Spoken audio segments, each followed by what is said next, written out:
David Porter. Je suis responsable pour le site web réponsepourtavie.com.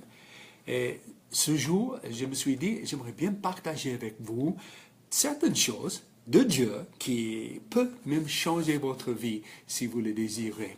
D'abord, le nom du message, si on peut appeler ça, c'est la puissance de Dieu avec nous. Si vous voulez, pendant que je parle, en bas là, et vous pouvez m'écrire des questions, des réponses, des choses comme ça.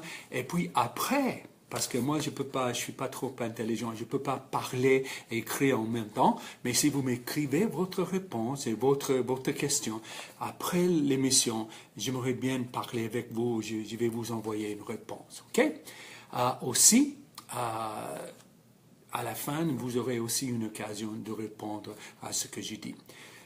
La puissance de Dieu avec nous. Qu'est-ce que ça veut dire? Quand j'étais jeune, très jeune, j'ai trouvé une fille et je me suis dit, il faut que cette fille soit ma femme. Ouh. Alors, elle habitait 3 kilomètres loin. J'étais en fac, mais c'était long pour y aller à pied. Mais je me suis dit, bon, il faut que j'ai cette femme. Alors, pendant tous les mois, j'ai fait 3 kilomètres aller, 3 kilomètres retour pour avoir la fille. Un soir, en revenant, assez tard, moi, je flottais sur les nuages d'amour. Et là, j'étais bien. Je passais devant une maison, j'étais sur le trottoir, et tout d'un coup, j'entends... Il y avait comme de l'électricité qui courait dans mon dos. Je me suis retourné pour voir un berger allemand qui sortait par derrière la maison. Il avait 3 mètres de hauteur. Il avait des grosses crocs comme ça. Bon, peut-être c'est un peu exagéré, j'avoue, mais je vous dis que j'avais peur. Il venait vers moi et moi je me suis dit, si je cours, je suis mort. Alors, ce que j'ai fait comme Tarzan un peu, je me suis retourné vers lui avec mon truc là, j'avais quelque chose dans la main, et j'ai fait arrête, comme Tarzan avec le lion, il fait Ongawa. Alors, et j'étais étonné, le chien s'est arrêté net, et il s'est retourné gentiment pour revenir là où il était. Mes amis, je vous dis, j'avais peur, mais ça valait le coup, parce que j'ai eu la fille. Et 46 ans plus tard, j'ai toujours la fille. Toujours la fille. Elle est devenue ma femme. Est-ce que ça vous surprend de savoir que Dieu désire vous avoir, que Dieu désire passer du temps avec vous? Parce que son idée, dès le commencement, pour ceux qui lui obéissent, pour ceux qui sont ses enfants, c'était qu'il soit avec eux et nous, ou bien eux, ils seront ses enfants. Écoute, il dit en Lévitique, j'établirai ma demeure au milieu de vous, et mon âme ne vous aurait point en horreur. Je marcherai au milieu de vous, je serai votre Dieu, et vous serez mon peuple. Du début jusqu'à aujourd'hui, jusqu'à dans l'éternité, voilà le but de Dieu. Il veut un peuple, et nous sommes choisis, nous qui avons répondu par la foi, nous sommes le peuple de Dieu. Et il nous aime, et nous sommes précieux pour lui.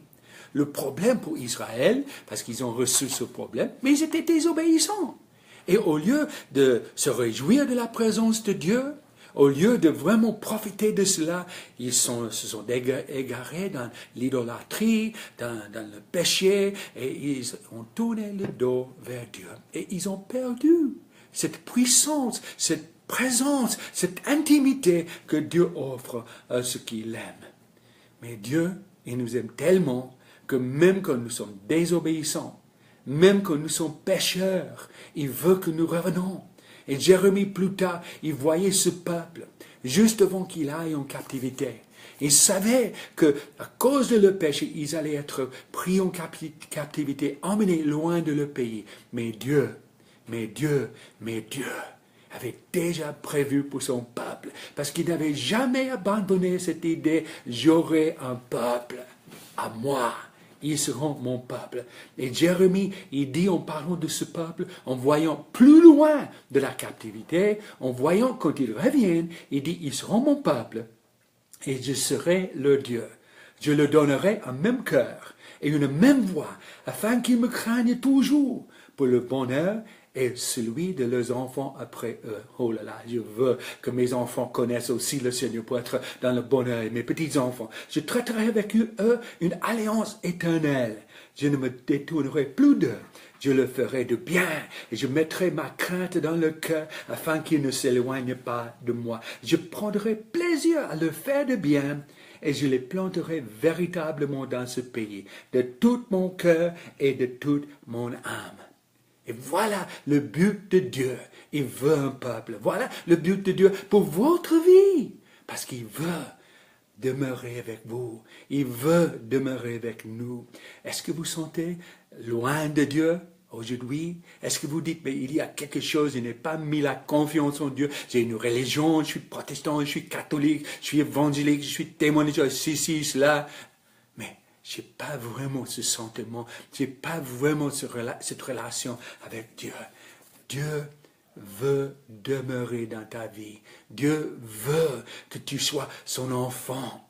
Et ces choses dans l'Ancien Testament nous ont été données pour exemple. Mais eux aussi, dans l'obéissance, dans la désobéissance plutôt, ils n'avaient pas profité de la présence de Dieu.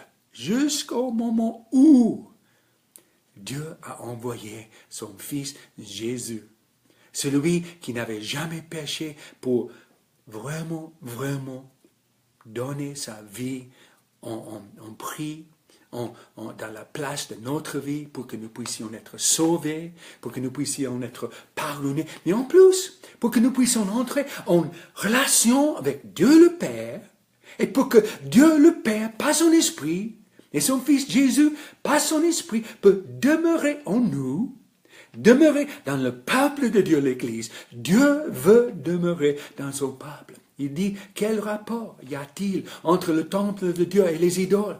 Car nous sommes le temple de Dieu vivant. Comme Dieu l'a dit, j'habiterai et je marcherai au milieu d'eux. Je serai le Dieu et ils seront mon peuple. C'est pourquoi sortez du milieu d'eux et séparez-vous, dit le Seigneur. Ne touchez pas à ce qui est impur et je vous accueillerai. Vous voyez, la promesse n'est plus future, mais la promesse est maintenant. Maintenant, Dieu demeure parmi son peuple. Dieu demeure dans la vie de chacun qui a mis sa confiance en Jésus et nous pouvons nous jouir de cette intimité avec Dieu.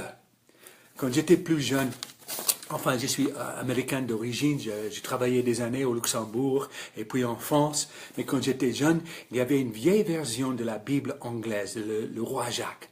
Et Jean chapitre 14, verset 1, il y avait un verset là qui dit, moi, je partirai pour préparer, et dans la vieille version, pour préparer un manoir pour vous, pour préparer une maison de maître pour vous.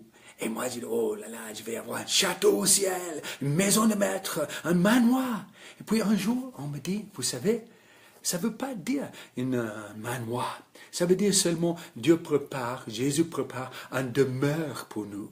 Même un appartement. Et j'ai dit, un appartement quoi? Moi, je ne veux pas un appartement, je veux un château au ciel. Mais je commence à réfléchir. Parce que cet appartement, cette demeure, ce n'est pas n'importe où. Ce n'est pas à Paris, au 15e étage, quelque part. Mais l'appartement, la demeure, c'est dans la maison de Dieu Tout-Puissant. Vous imaginez sa maison?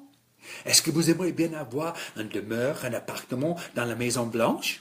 Est-ce que vous aimeriez bien avoir une demeure dans le palais d'Élysée? Moi aussi, hein, ça sera chouette. Parce que vous allez côtoyer les gens qui ont un peu de puissance, de pouvoir. Mais mes amis, nous, en mettant notre confiance en Jésus-Christ, nous avons une puissance, parce que nous sommes juste à côté de celui qui a créé l'univers, qui gère l'univers, qui tient l'univers ensemble avec la puissance de sa voix, de sa parole, Jésus-Christ et Dieu son Père. Nous avons une proximité, une intimité. Et je crois que nous jouissons déjà de cette promesse. Bien sûr, dans l'avenir, ça sera encore plus. Mais maintenant, nous jouissons de l'intimité avec le Seigneur Jésus-Christ. Et un jour, Jean, il a eu une vision de ce moment où Dieu, physiquement d'une autre manière que maintenant, que cette maison, que cette terre que nous connaissons maintenant seront parties, sera détruite, un nouveau ciel, une nouvelle terre sera là. Et à ce moment-là, nous aurons un tout nouvel ordre des choses. Il a dit que Dieu, il parle, il habitera avec eux et ils seront son peuple. Et Dieu lui-même sera avec eux. Dieu va venir habiter avec nous. Ça, c'est son plan. Il essuiera toutes les larmes de leurs yeux.